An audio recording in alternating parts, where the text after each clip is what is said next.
Now we'll move to the last lectures in this session. Dr. Edward, he will speak to us about advances in novel therapeutic agents for systemic lupus, exploring efficacy, safety, and mechanism of action. Thank you. So I'll try to continue some of the themes from my previous presentation here in terms of mechanism and what that means for new therapies. Could we just start the presentation, please?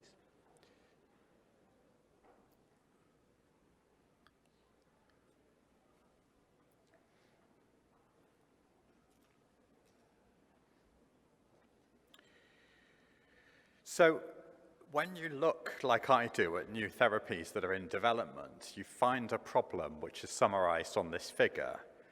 There are a lot of them, and they all work in different ways, and it's quite difficult to understand. So what this figure shows is you see all the new drugs that are in development for lupus. On the outside, we have phase 1, phase 2 studies, phase 3 studies, and then the ones that make it to the market.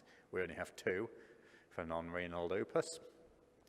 And you can also see that as you go round, the mechanisms are different. B and T cell co-stimulation, T cells, plasma cells, B cells, others, complement, PDCs, chemokines. How do we make sense of all of this? So I told you in the first talk that when we try to target B cells and we try to use B cell depletion with rituximab, one of the problems is that the depletion is not complete, as we saw on this slide, and also that this level of depletion depends on Fc gamma receptor polymorphisms. So this tells us about what the next generation of B cell depleting drugs is doing. Obinutuzumab is the classic example, and it's currently in phase 3 trials, quite advanced, quite likely to succeed. The difference here is rituximab is what we call a type 1 monoclonal antibody that kills mainly via complement and ADCC, but obinutuzumab is a type 2 anti-CD20, and this is more efficient at engaging NK cells and monocytes to kill cells. And it can also kill cells directly without needing an effector cell.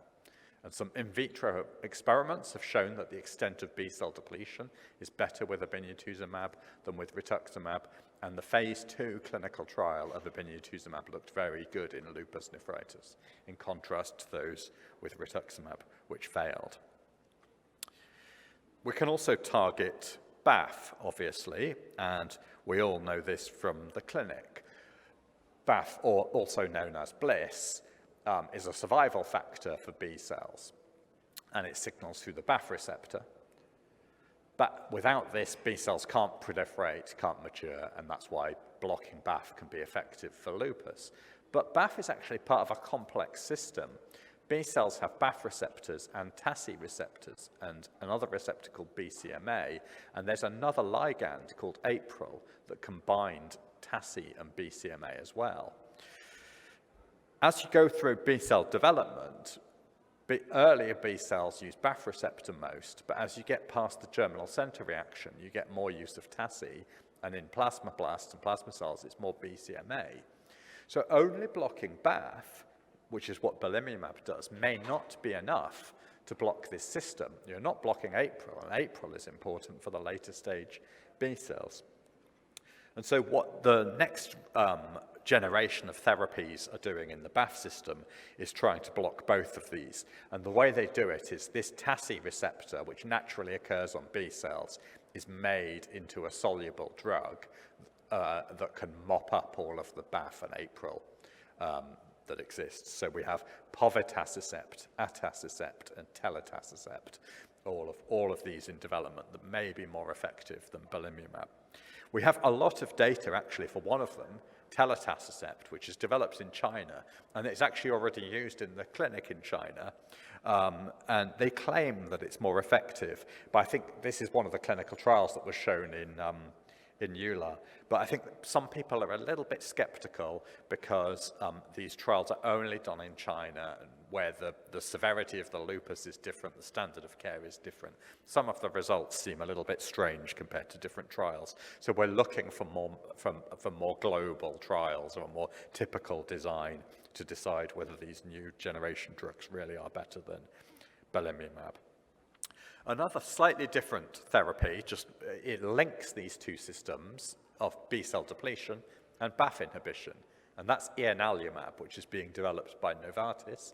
Ianalumab is a monoclonal antibody that targets the BAFF receptor, so it blocks this like belimumab does, but it also kills the B-cell, and it kills the B-cell in a similar way to obinutuzumab. So maybe it's combining the best of both worlds, modern B-cell killing with a type 2 monoclonal antibody and blocking BAFF at the same time. These are the data from the phase 2 study of ianalumab, which are shown at ACR as well. And so here you see SRI-4 response, usual endpoint. You have to have a steroid taper as well, but the delta does look quite large for a lupus trial here with ianalumab. So this is now in phase 3 as well in renal and non-renal lupus. The other interesting thing to note with ianalumab is rather than it being infusions that are given in cycles every 6 months or 12 months, like we do with rituximab and obinutuzumab, this is a monthly subcutaneous injection. So the patients are just on it all of the time. Also in development in Sjögren's and looking quite promising in Sjögren's. Even without needing new drugs, you could combine these mechanisms just using the two drugs we already have. And that's what's been done by several studies, and this is one called Beat Lupus, done in the United Kingdom, led by Mike Ehrenstein. I also was a center for this. So the idea here was, what if we just gave patients rituximab, normal, two infusions of 1,000, and then they're randomized to either belimumab maintenance therapy or placebo. And for this trial, from the preliminary data, it seemed like you could see nice big effects on the double-stranded DNA antibody levels. So the primary endpoint was the double-stranded DNA antibody, but the key secondary endpoint was flares. And this trial was positive. So the patients who had rituximab followed by belimumab, as shown in blue, experienced fewer flares in follow-up than the patients who had rituximab followed by placebo. So even with existing drugs, we may be able to get better efficacy. There's also another very interesting aspect of this study. Again, this is ACR data, but what the team noticed was they looked at lots of biomarkers, and they noticed that the majority of this benefit was seen in patients whose double-stranded DNA antibodies were of the IgA2 class. We normally, when we talk about double-stranded DNA antibodies, we measure IgG antibodies, but they looked at other isotypes, and the IgA2 class, as presumably mucosally driven, that group of patients seemed to have all the benefits, and then they validated that finding in a second trial called Calibrate that also used the combination. And just look at the size of these effects here, 67%, 9%. 90%, 40%, they're massive effects. So the next trial that's being considered is to just repeat this trial, but only in this subgroup who have a very good response. You can't talk about novel mechanisms at the moment without talking about CAR-T CD19. So there is a lot of hype about this at the conferences. How much of that is real and how much of it is hype? My main statement is to be a little bit cautious. So if you don't know what it is, I'll give you a brief introduction to what CAR-T CD19. This came from oncology. They have the same problem as us in oncology. They try to kill lymphomas, but rituximab doesn't kill the B cells efficiently enough, and you really want to kill every single lymphoma cell. So one of the methods they developed in oncology to do it was, instead of using a monoclonal antibody against the B cell marker, make a T cell that targets B cells. So B cells have CD19 as well as CD20. It's another way to identify B cells. And you could generate T cells in the lab that target CD19 and give them to the patient, and they may be better at killing than the monoclonal antibody is. So this is what happens to patients who have this. This was a paper by George Shett reporting 5 initial patients who he'd done this method to. First, the patients have leukapheresis to harvest their leukocytes. Then it takes 12 days to manufacture the CAR T product. So the patient's own T cells in the lab are genetically recoded so that their T cell receptor targets CD19, targets B cells. And the patient, after this is happening, towards the end of this period, the patient is admitted to hospital. They have to have a conditioning regimen, which consists of cyclophosphamide and fludarabine. So they have to have 2 chemotherapy agents, conditioning. Then the CAR T cells are given back to that patient. After this, there is a period where they have to be observed in hospital because there can be some toxicity, which I'll tell you in a moment why that is, but they have to be observed, and then they're eventually discharged. And then, like with other B-cell depleting drugs, you wait a while for a clinical response. These figures here, this shows the CAR T population appearing, patient 1, 2, 3, 4, 5, here before and after. These are the cells in the blood, this population here, and it causes B-cell depletion. And they report clinical response so far up to about 18 months, and claiming that these patients have stopped all of their other therapies, and therefore, because you depleted so efficiently, you put them into complete remission. And some people are saying maybe you even cured the lupus and it will never come back.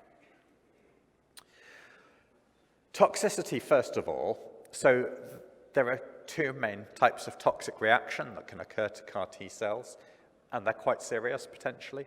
One is the cytokine release syndrome. So cytokine release syndrome, when it's mild, could be a bit of fever and a bit of hypotension.